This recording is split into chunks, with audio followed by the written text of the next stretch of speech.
E então aconteceu que no segundo 1023º ano do governo dos juízes, o Membronita pensou: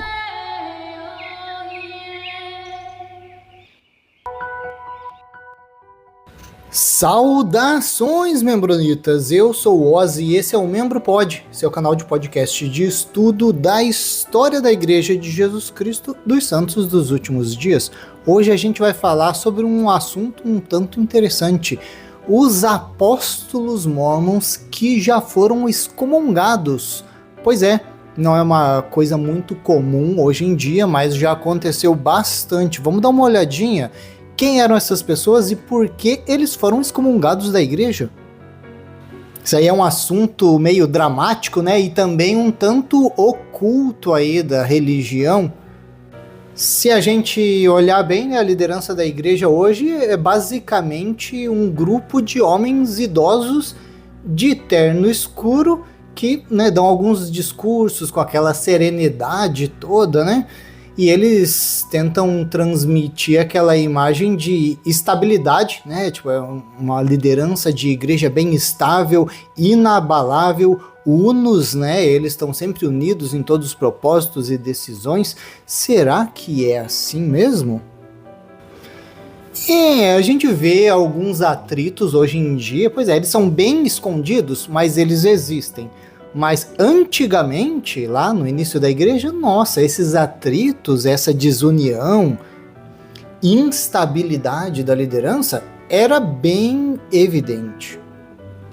Então, se a gente voltar lá para o início da igreja, na década de 1830, 1840, e for pensar na igreja, a gente vai ter que esquecer essa imagem corporativa que a gente tem da igreja, nessa imagem limpa da igreja de Salt Lake. A gente tem que limpar tudo isso e pensar em uma outra organização. Não tem nada a ver a igreja que a gente conhece hoje com a igreja que foi estabelecida lá em 1830. Lá naquela época, a igreja era bem mais radical, né? Esse radicalismo era bem mais aparente. Também a igreja estava sempre cercada de perseguição, bastante violência, revelações constantes. Pois é, hoje em dia mal se vê alguma revelação e quando vem, ela é bem genérica, né? Mas antigamente tinha muita revelação e bem fantásticas, né? Na época a igreja ela era liderada por pessoas mais jovens, bem mais jovens do que a primeira presidência que a gente vê hoje em dia. Qual que é a média de idade? Não tenho nem ideia, mas deve estar ali na casa dos 80, pelo menos, 70, né, da primeira presidência do Quórum dos 12 Apóstolos. Bom, não era esse o caso lá na época de Joseph Smith e Brigham Young. Eram pessoas bem mais novas, impetuosos, né? A gente vê o pessoal deixando as personalidades mais agressivas interferirem aí no cargo religioso que eles ocupavam. Também eram bem ambiciosos, né? Estavam sempre querendo aquele carguinho, então uma liderança bem diferente. Nesse cenário, a gente vê um personagem, né? Joseph Smith, lá em 1835, vamos ser mais exatos, 14 de fevereiro de 1835, Joseph Smith estava lá organizando o primeiro Quórum dos 12 Apóstolos. Pois é, né, ele organizou a igreja em 1830, mas só em 1835 que ele organizou o primeiro Quórum dos 12 Apóstolos. Homens chamados para serem essas testemunhas especiais aí no movimento do mormonismo. Bom, e aqui vai, né, o dado histórico mais chocante desse episódio de hoje. Pois é, dos 12 apóstolos originais, ali do primeiro grupo de apóstolos, 8 foram excomungados ou removidos do cargo de apóstolos. Pois é. 2 a cada 3 apóstolos ali foram expulsos do quórum. Ué, peraí. Mas como que isso foi possível se eles foram escolhidos por revelação divina? Como que tantos deles caíram?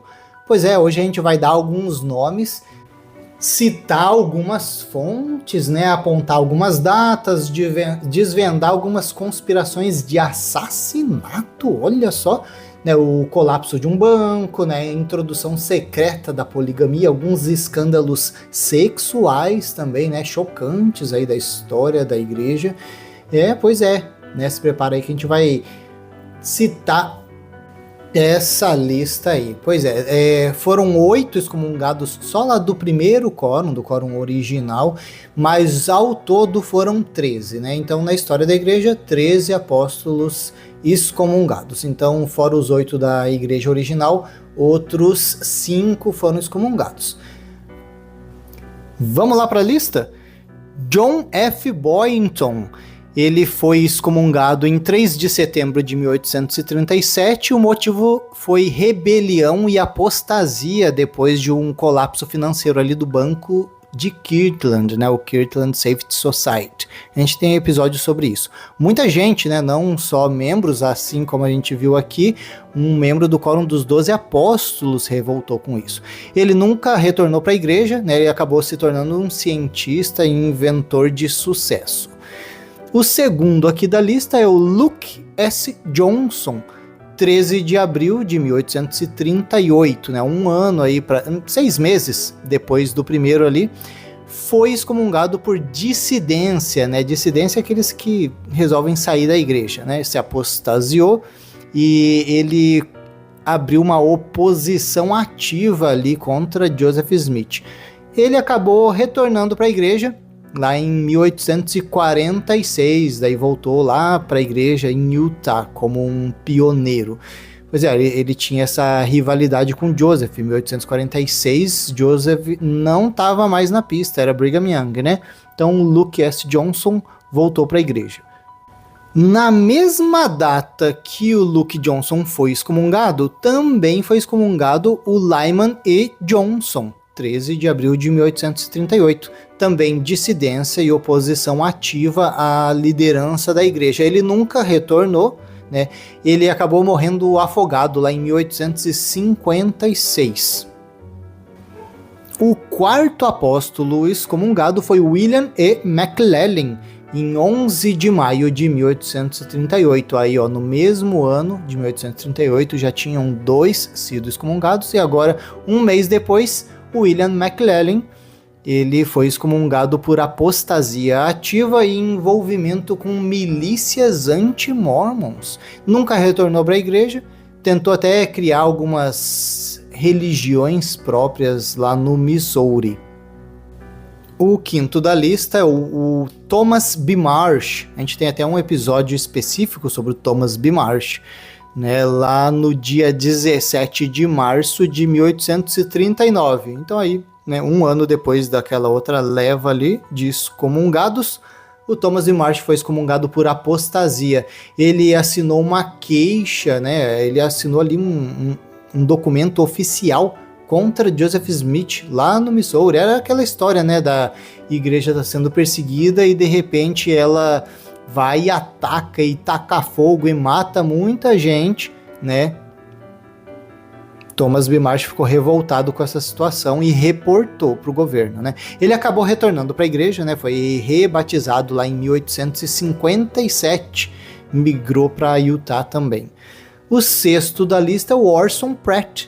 Foi excomungado da igreja em 20 de agosto de 1842. Foi um conflito teológico e também pessoal contra Joseph Smith sobre a poligamia, né? A gente já falou, teve algum esqueminha ali da esposa, pois é, o que aconteceu, né? Mas enfim, o negócio da poligamia, tem um episódio também sobre o Orson Pratt, e ele acabou retornando para a igreja. Ele foi rebatizado 5 meses depois, né, e foi restaurado para o Quórum dos 12 Apóstolos novamente, mas enfim, foi excomungado e retirado tanto do Quórum dos Apóstolos quanto da igreja por 5 meses. Né? Retornou lá em janeiro de 1843. O sétimo da lista é o William Smith. Né? Em 6 de outubro de 1845, ele foi excomungado do Quórum dos 12 Apóstolos. Lembrando que aqui, ó, essa época, já Joseph Smith tinha falecido. Acho que o Orson Pratt ainda não, porque Joseph faleceu em 44, né? Então em 45 6 de outubro de 1845, ele foi excomungado então pelo Brigham Young, né? Pois é, ele estava reivindicando o direito dele de liderar a igreja, né? Por uma linhagem familiar, né? William Smith era irmão de Joseph Smith, ele falou, não, eu que tenho que liderar essa igreja.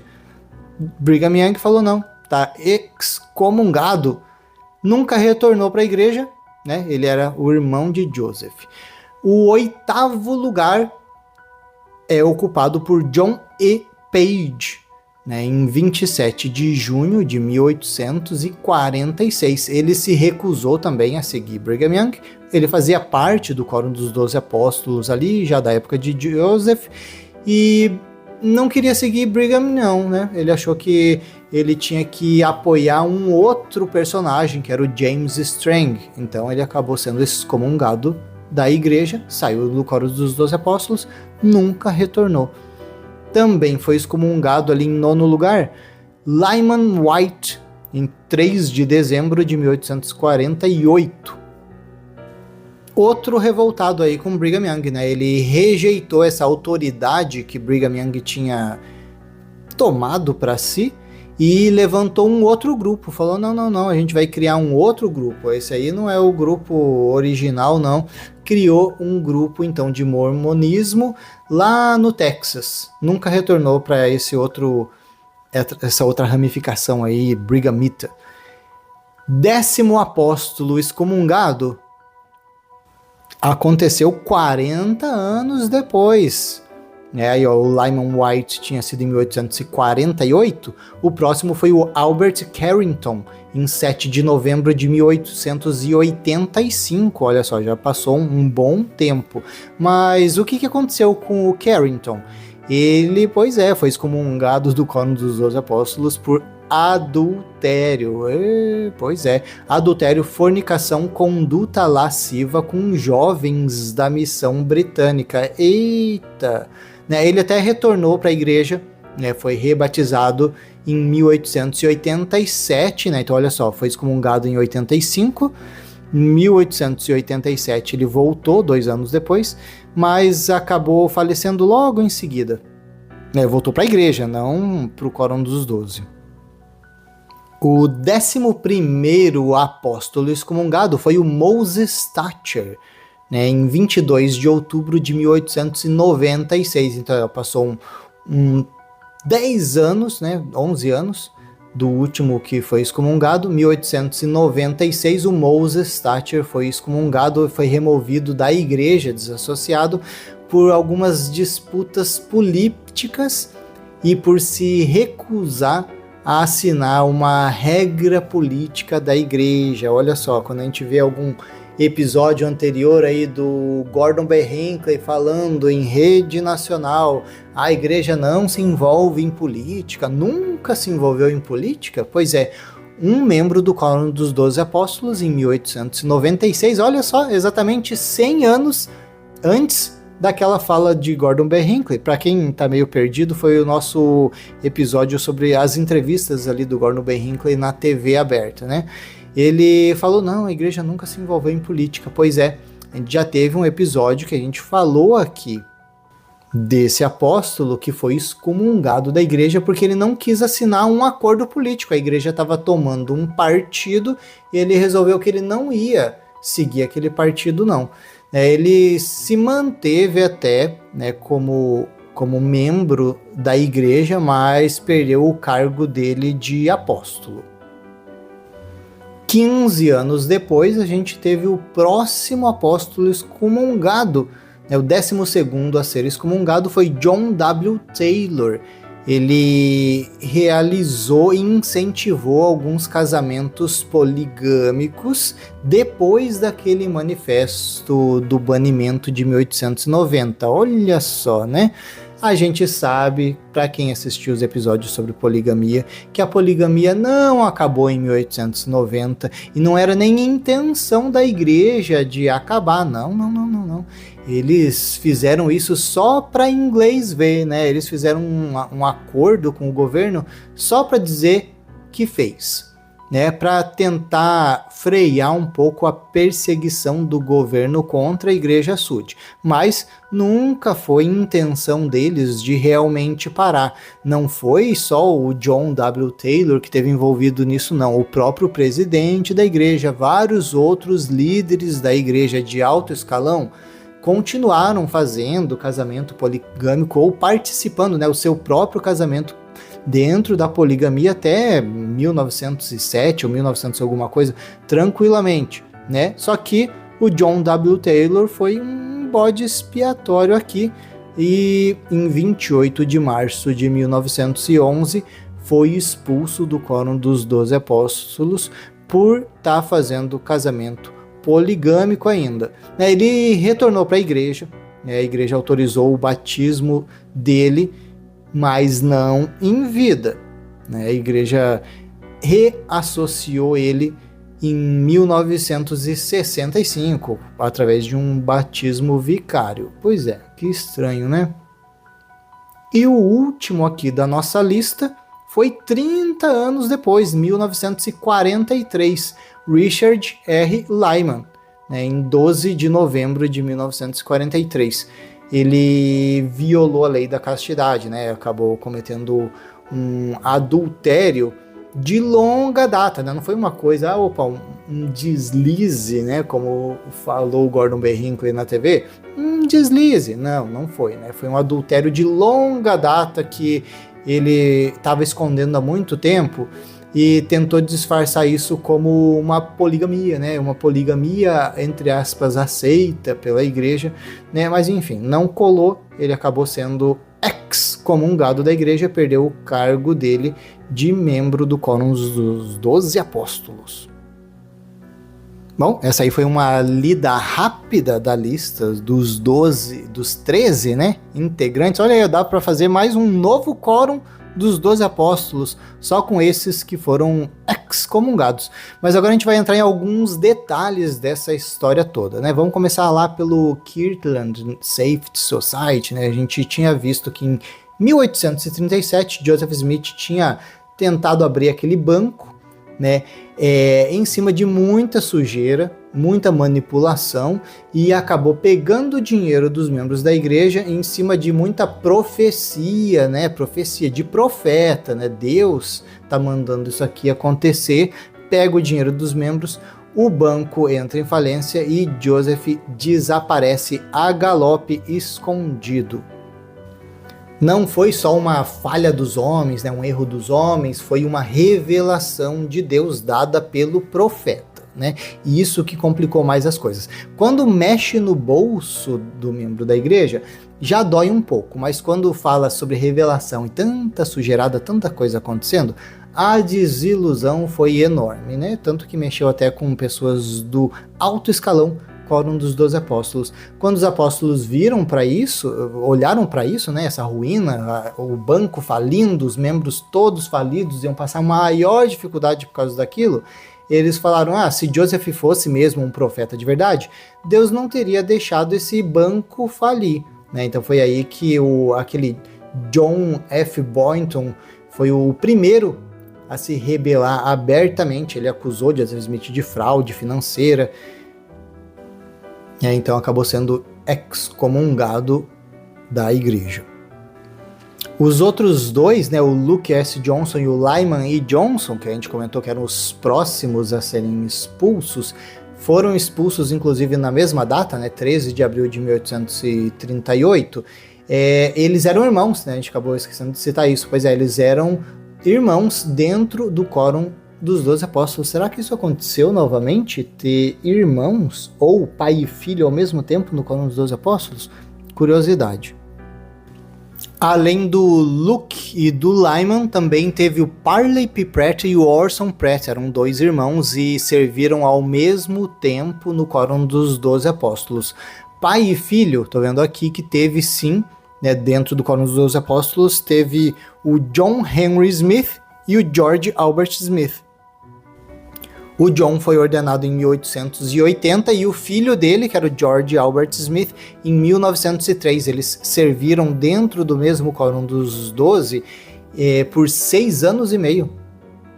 até que o John foi chamado para a primeira presidência. E falando, né, na liderança da igreja, também teve o Brigham Young, né? O Brigham Young, ele era presidente da igreja e ele ordenou o filho dele, Brigham Young Jr., em 1868, como membro do Quórum dos 12 Apóstolos, enquanto Brigham Young pai era o presidente da igreja. Então, voltando ali para a lista, né, o Luke e o Lyman, eles... O Lyman, como a gente falou, ele nunca voltou, acabou morrendo afogado alguns anos depois. O Luke, ele ficou meio amargurado de ter saído da igreja, né? Tinha se rebelado, tudo, mas acabou se batizando de novo em 1846, quando já era a época aí do Brigham. Foi para Utah, mas não voltou para o Quórum dos 12, né? Ele serviu como bispo local ali em Utah até a morte dele. O McLellin, que a gente citou, ele era um cara bem inteligente, tanto que...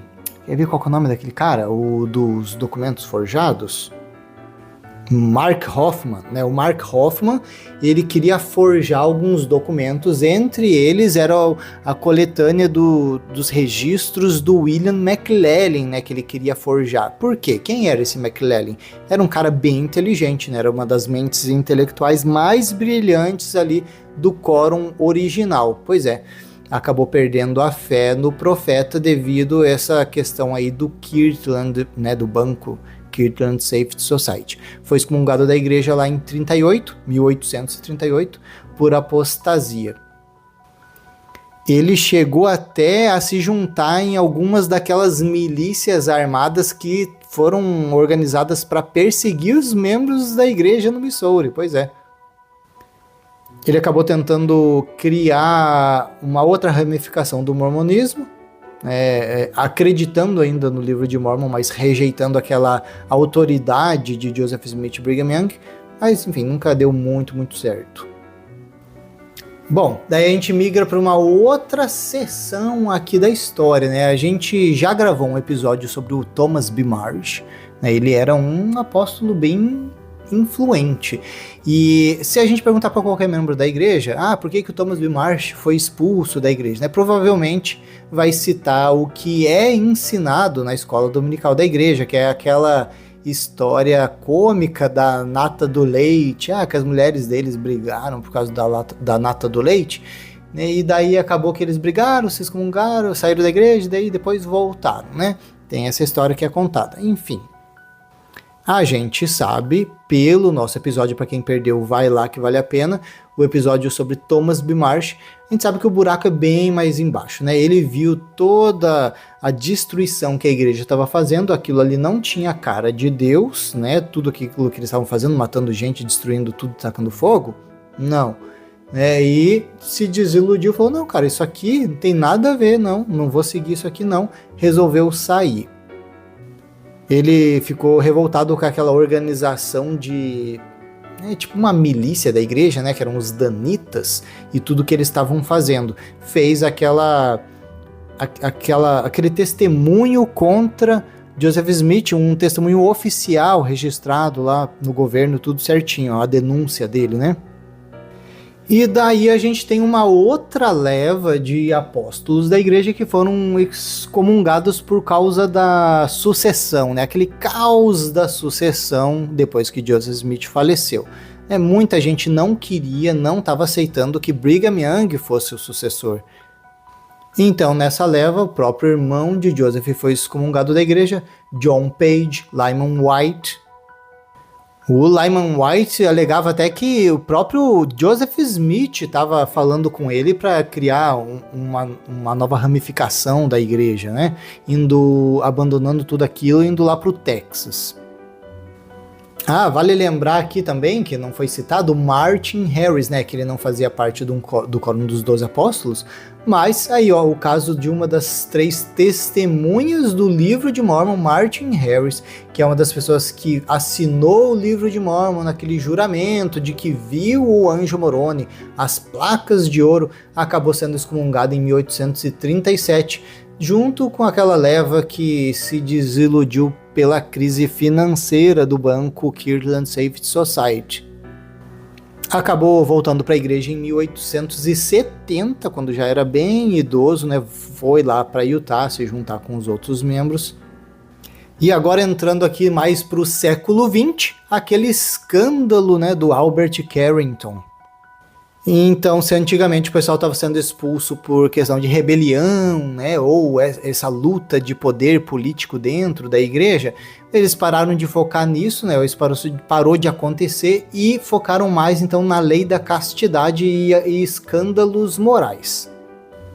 O Carrington, ele era um cara bem educado, né? Ele tinha se graduado ali na Dartmouth College. Ele foi secretário particular do próprio presidente Brigham Young, né? Ele foi editor do jornal oficial da igreja, o Deseret News. Ele serviu várias vezes também como presidente da missão britânica e europeia, né? Ele parecia assim um exemplo de integridade, pois é. Mas por trás das portas fechadas ali da missão, o Carrington ele tinha uma vida dupla por pelo menos 10 anos, olha só, 10 anos que estava rolando o negócio, e ele ainda como, né, líder da igreja. Ele não era só líder, mas ele usava a autoridade de apóstolo para assediar e manter relação sexual, né, com algumas jovens que trabalhavam ali na residência da missão. Pois é, então ele, né, usava desse poder que ele tinha de apóstolo para fazer isso. Olha só, cara, que cara sujo, hein? Ah, e o pessoal só descobriu ali no final? Não, né, já tinha rumores circulando, né? Provavelmente alguém relatava, denunciava, mas acontecia alguma coisa? Não, né? Por conta dessa posição alta dele na igreja, isso acabou protegendo, né, a imagem dele e o cargo dele. Até que então, em 1885... não dava mais, né? Era muita prova, não tinha mais como contestar. Então ele foi levado a julgamento, né, perante o Quórum dos 12 Apóstolos por conta dessas acusações graves aí de adultério, fornicação, conduta lasciva, né? E o que chocou os outros apóstolos não foi só tipo o que ele fez, mas a defesa grotesca que ele tentou apresentar. Pois é, ele tentou se defender teologicamente. O Carrington alegou formalmente ali para o Quórum dos 12 que ele não tinha cometido adultério de fato. Ele explicou que durante as relações, né, com aquelas mulheres, ele praticava o coito interrompido. Olha só, que canalha, cara. Meu santo, ele chamava de malecontinência, né, continência masculina, retirando, né, enfim, né, não vamos explicar os detalhes do que isso acontecia, como acontecia, né, na mente dele, se não tinha, né, acontecido até o final, o pecado não tinha sido consumado, né? Então não tinha adultério perante Deus. Olha só, cara. Imagina o resto dos outros membros do quórum ouvindo essa defesa do cara, né? Ele tentou minimizar esses 10 anos de abuso, chamando só de uma pequena loucura em Israel. Olha só. Bom, o Quórum dos 12 Apóstolos ficou profundamente enojado com essa tentativa aí, o cara já era idoso, né? Desse apóstolo tentar usar essas justificativas tão ridículas para encobrir o pecado. Então, o Albert Carrington foi excomungado da igreja lá em 7 de novembro de 1885. Né? Um pouco antes dele morrer, né, em 87, ele foi autorizado a se batizar novamente na igreja, né, como um ato de misericórdia aí. E o último aqui, né, da nossa lista é o Richard R. Lyman. Né, ele era um engenheiro civil, foi ordenado apóstolo lá em 1918, tinha a esposa dele, né, a Amy Brown. Ela era presidente geral da Sociedade de Socorro, né, que é a maior organização feminina dentro da igreja. Então, em 1943, a liderança da igreja contratou, olha só, a igreja contratou alguns detetives particulares depois que eles receberam algumas denúncias. Então, eles flagraram, né, o Richard Lyman em um quarto de hotel com outra mulher. Cara, agora sim, o principal ponto para mim aqui, ó. Por que é que a igreja precisava contratar detetive particular para verificar, né, um crime desse de um apóstolo da igreja, quando eles têm outros 11 apóstolos e mais 3 membros da primeira presidência que todos são profetas videntes e reveladores? Então, para eles descobrirem isso, eles precisaram de denúncias e depois detetives particulares para conseguir verificar que um dos apóstolos estava cometendo, né, tipo, quebrando a lei da castidade. Cadê a revelação? Pois é, o Lyman, ele confessou então, né, que ele tinha, né, esse relacionamento sexual secreto com essa mulher por mais de 10 anos, olha só, membro do Quórum dos Apóstolos por mais de 10 anos, né, é a justificativa dele. Ele alegou que ele tinha feito um convênio sagrado e privado que considerava essa relação como um casamento polígamo espiritual. Olha só, a cara de pau, né? E daí a gente olha para esses 12 apóstolos que a gente vê hoje, né? Inclusive um deles tem um irmão que está, né, agora recebendo prisão por abuso sexual também, né? E, inclusive ele acabou de confessar, né, que realmente cometeu esses abusos. Cara, daí a gente olha para esses 12 de hoje, o que não garante que há 10 anos algum deles não tá fazendo a mesma coisa e vai lá na frente no púlpito dar discursinho. Cadê a revelação de Deus para mostrar que um membro do Quórum dos 12 apóstolos está há 10 anos fazendo isso? Bom, né, mas como Deus é misericordioso, né, o Lyman, ele foi expulso, né, da igreja em 1943, mas ele foi rebatizado lá em 1954, pois é, ó, 10 anos depois, ele foi aceito novamente com 83 anos, né, acabou nunca mais voltando para o Quórum dos 12. Bom, para quem olha, né, de fora, essa palavra excomunhão, né, ela traz umas imagens meio medievais, de expulsão, isolamento, porque essa é uma palavra utilizada na igreja, mas assim, na sociedade em geral, você olha isso e fala assim, cara, o que é isso? Um negócio medieval aí, o pessoal isola as pessoas ou condena eternamente para o inferno, né? Mas dentro da teologia da igreja Mormon, esse conceito aí, ele é um pouco diferente, né? Mas essa rejeição por conta da pessoa ter cometido um erro. Inclusive a igreja, ela tenta evitar essa palavra de excomunhão, né? Hoje em dia a igreja prefere chamar mais de retirada de associação, né? Não, então foi desassociado da igreja. Bom, nas palavras do professor historiador J. Brian Watkins, ele falou, ó, o grau do pecado é determinado pelo convênio que foi quebrado. Quanto maior o cargo e a luz recebida, maior a queda. A excomunhão não é um castigo punitivo eterno, mas um cancelamento temporário das promessas que o indivíduo já não consegue ou não deseja cumprir, permitindo que ele recomece do zero. Né? Pois é, mas olha só, a gente vê aqui que o cargo dessas pessoas não era pouca coisa. Né? Então a traição deles não foi pouca coisa, foi grande, né? A traição contra a igreja toda, contra Deus, representando Deus como um apóstolo.